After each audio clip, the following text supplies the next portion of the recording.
So I'm gonna keep this as short as possible. Just to show you that the Danforth Food Market does not support the black community, and the black community needs to stop supporting the Danforth Food Market. In a time like this, the pandemic, no one's working. This was $8.99, bag of rice, bag of flour. They jacked the prices up on the community, and this is just an example of some of the stuff. I'm not gonna go throughout the store.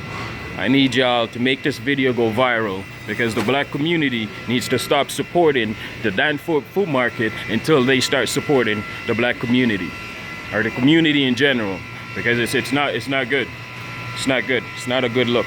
I need this to go viral.